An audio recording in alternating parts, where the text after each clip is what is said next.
Weiss. Woo! Woo! Woo! It doesn't need a microphone. It almost doesn't need an introduction. Dance as Yoga. This is the title of our thesis. Dance as Yoga. Tracing the threads of sacred dance from Bharatanatyam to 5 rhythms and beyond. Go here.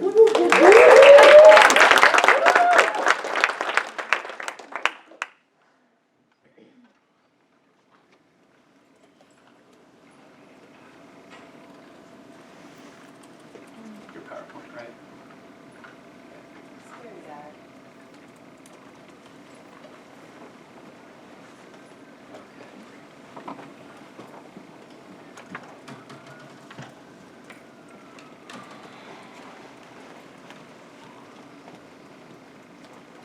Jananam Bhutha Ganadi Sevitam Kapita Jambu Palasara Bhakshitam Uma Sutam Shoka Vinasha Karanam Namani Vigneshwara Harapankajam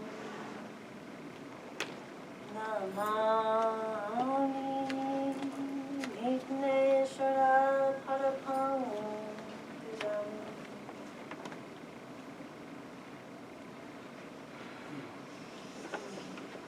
That was an invocation to Ganesh from the style of Bharatanatyam, Indian classical dance, which I learned this summer in Kolkata from a teacher I studied with there. And I'll return to tell you a little bit more about that later. But first, I want to introduce to you my thesis, Dance as Yoga, Tracing Threads of Sacred Dance through Bharatanatyam to 5 Rhythms and Beyond. So I want to start by talking to you about conscious dance. Conscious dance is a set of moving meditation practices which share underlying philosophies and goals with Patanjali Yoga, the Natya Shastra, and Theravada Buddhism. Conscious dance practices privilege personal experience and expression over choreography and ability. So conscious dance is anything from ecstatic dance, which maybe you've heard of, to 5 rhythms, open floor, authentic movement, permissive movement, the list goes on and on. These are all modalities that are expressive, therapeutic, and generally unchoreographed. I often hear people say, oh, I don't dance, it's not for me, I can't, my body doesn't do that. And this makes me super sad because there is a form of dance that is accessible to everyone. And as we all know, sometimes finding that moment on the dance floor at your cousin's wedding, or finding that moment out at the nightclub with your friends on the dance floor can be the most free, can be the moment when the mind stills the most, and you find a real unification of the physical with the mind and the emotions. My introduction to conscious dance practices came at the beautiful Esalen Institute, where I took this photo, in 2015, so several years ago. I participated in a month-long immersion in 5 rhythms dance there. So for 4 nights a week, for a month, I was dancing in a yurt with about 18 other people, and it was fantastic. This group of people were from all over the world, and they ranged in age from about 21 to probably 65. So a pretty, diverse set of people, males and females. I was thrilled to find during this practice that sense of freedom and that sense of the unification of my physical, the sense of my mind, which is whirling even now, stilling, in a practice that was intentional, in a practice that was designed to be a container for these experiences, rather than in an environment such as a bar or a nightclub where maybe we need alcohol to facilitate this experience. Now, when I began studying yoga, I found that the feelings I had during my yoga practice, either in sitting meditation or at the yoga studio, were strikingly similar to the feelings that I had on the dance floor, which led me to my question, is conscious dance yoga? Now, there's a lot of people who might say, yoga is just postural practice, and if you want to call something like conscious dance yoga, well, that's out. I'm a yoga purist. I'm not. My fictional person is. So I looked to our current understanding of postural dance and yoga. What does scholarship tell us? Mark Singleton shows us that Western postural yoga originated from a synthesis of physical cultures, including Swedish gymnastics and modern dance. Andrea Jane, in her book Selling Yoga, showed us that postural yoga will innovate itself to meet the market demand, taking radically different shapes as needed. And finally, David Gordon White lets us know that yoga has many different meanings, as we've already discovered in this very evening. Yoga can mean union, which is often what we hear in yoga studios. Yoga literally means yoke, as in to yoke an animal. It can mean the actual physical yoke or the act of yoking. It can mean the yoking of oneself to the practice. So we need to be specific. So in my exploration, I turned to primary texts. What does the Yoga Sutra say yoga is? Well, yoga chitta vritti nirodha. Yoga is the cessation of the mind's fluctuations. Sounds great. What does that mean? How do we do that? Patanjali offers a couple of different methods to achieve this. He offers Kriya Yoga, a 3-step process, including discipline, self-study, and surrender to a higher power.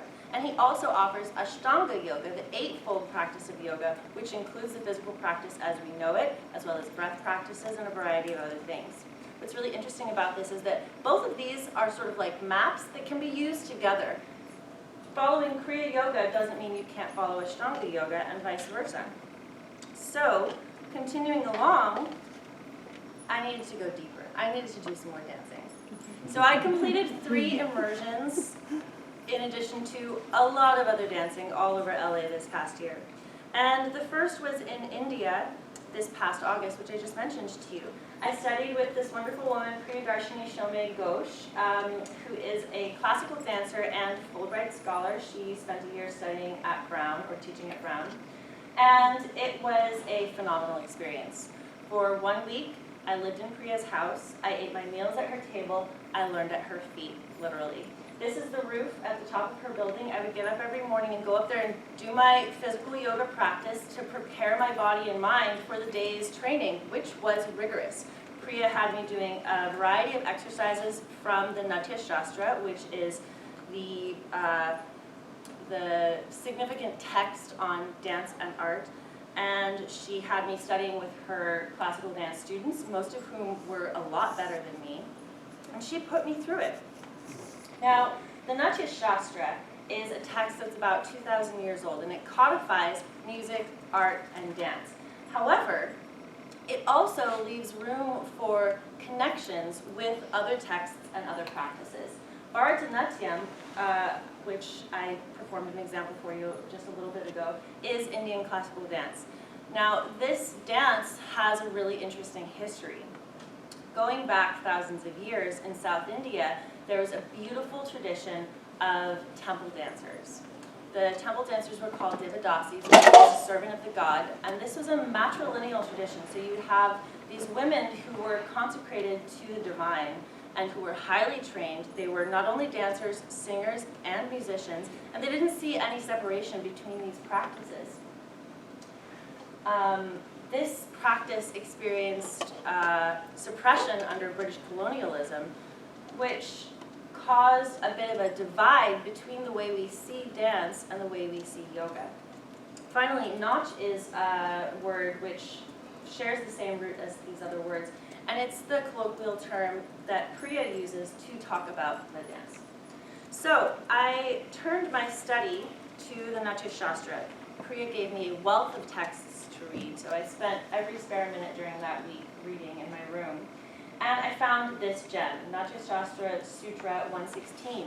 There is no art, no knowledge, no yoga, no action that is not found in Natya. So right there, we have a piece of evidence. Dance and yoga are connected as far as the perspective of Indian classical dance goes from 2,000 years ago. Also with Priya, I learned about this woman named Kanjaverbala Saraswati, who is often called the last Devadasi. Now she's called the last Devadasi because she was born in 1910 to a traditional family, but at a time when dance was so stigmatized as a form of temple prostitution or a form of enforced slavery for women, that her family didn't even want her to learn to dance anymore. They didn't want her to practice this because what's the point of practicing a dying art form?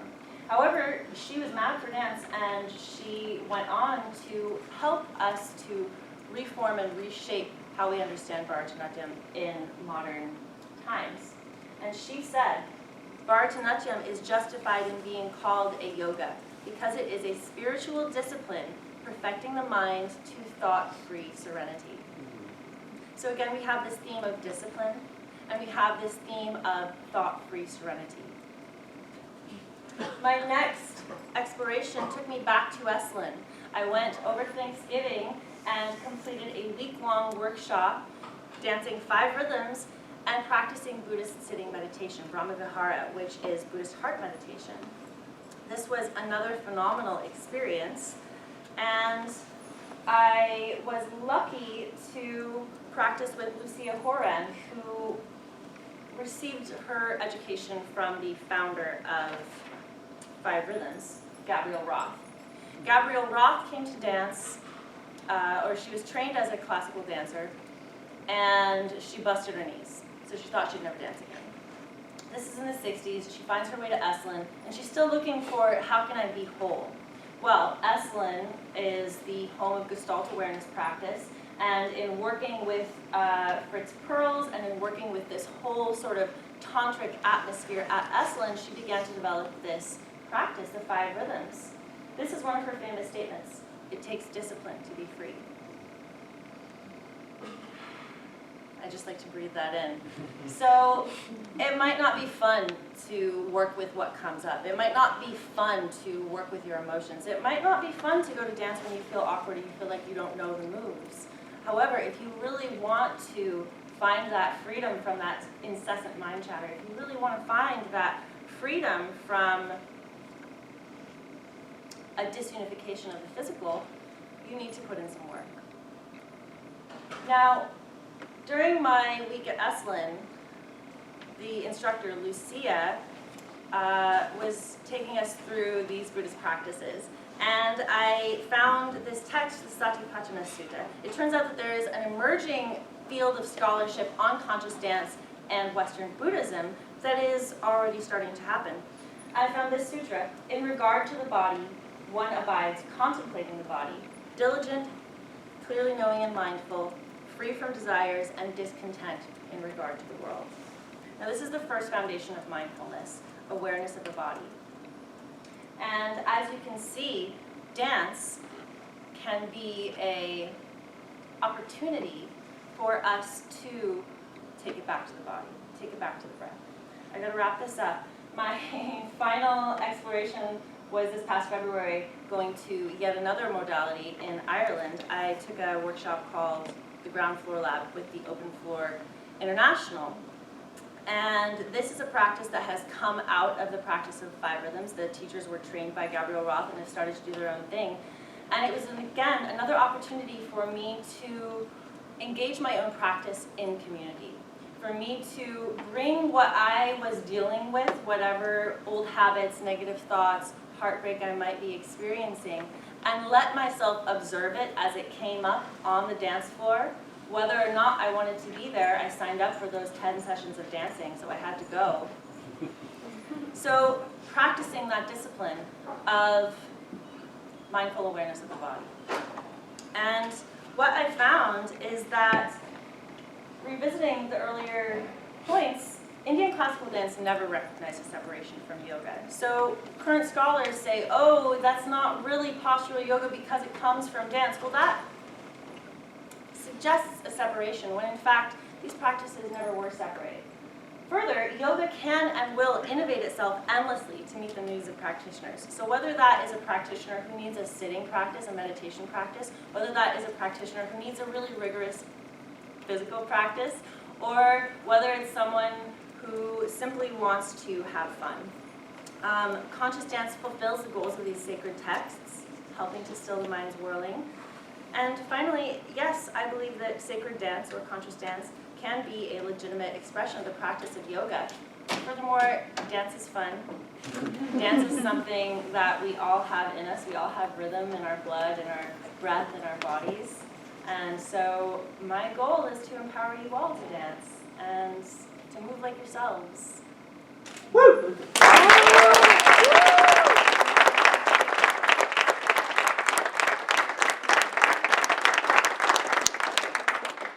Any questions? So it seems like you experience different types of dance disciplines, right? Yeah. One with Priya Ghosh and Right. other ones in Esalen and in Yeah. Ireland. I was wondering if they were like very different or if they were similar, and which one do you find more freeing? Yeah. Well, I mean, so obviously the Indian classical dance was the most different from five rhythms or open floor because it is actually a highly codified style of dance with very specific moves. I found that in spite of that difference, there is, however, a similarity with the intention that I brought to it and with the mindfulness I brought back to my breath whenever my mind would start wandering away. And also with the sort of state of preparation that I wanted to be in order to engage in that practice. So, you know, stretching myself out before I would come to the dance. As far as five rhythms and open floor, five rhythms follows the five rhythms: flowing, staccato, chaos, lyrical, and stillness. And every five rhythm session will follow that wave, as they call it.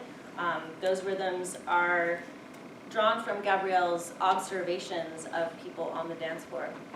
Open floor uses a really different way of setting up their practice. They use core movement sources such as ground, such as center, such as towards and away. So again, rather than the vocabulary of, say, a beautiful ballet move, they're using a vocabulary of ground. What does it mean to ground? Well, maybe it means to find my feet on the floor. What does it mean to center? Okay, well, if I'm dancing and I'm like really spun out, not very centered, as opposed to dancing and bringing it back in, keeping my awareness at my center. I think for myself, I'm strongly drawn to open floor right now because it's a dynamic practice that is being developed as we speak, and I'm considering doing a teacher training in that practice. Amazing, thank you. Thank you so much. Are you going to be starting your new practice of dance, integrating all the knowledge that you have compiled and are compiling? It's absolutely an interest of mine to integrate dance and some of these principles into my teaching in the yoga studio.